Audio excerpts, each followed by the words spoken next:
vous lirai un bref passage de mon livre Le 10 colonnes, non pas un fragment du récit qui ne saurait éclairer l'histoire, mais une réflexion du narrateur à soi-même.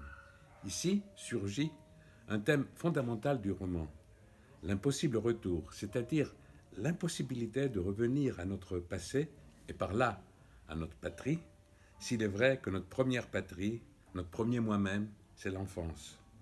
Mais aussi le dépassement de cette impossibilité grâce à l'ouverture à l'autre, à l'acceptation de notre mortalité et à la création.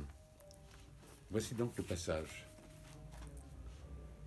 Tu le comprends donc maintenant.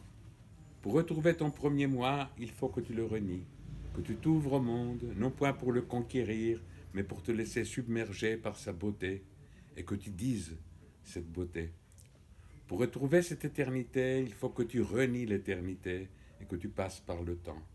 Et pour retrouver cette immortalité, il faut que tu passes par l'acceptation de la mort. Pour trouver ta patrie, il faut que tu voyages dans d'autres pays qui te permettent de mieux voir ce qu'est ton pays.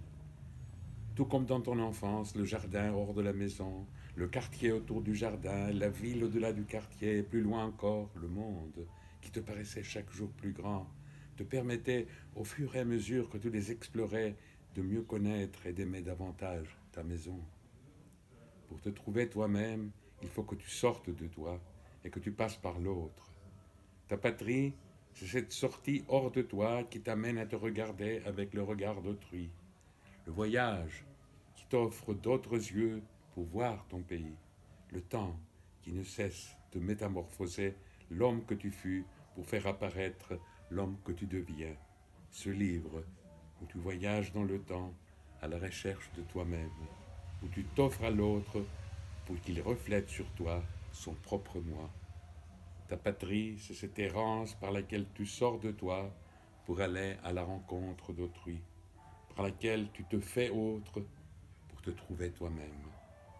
Ta seule patrie, c'est l'amour et la mort.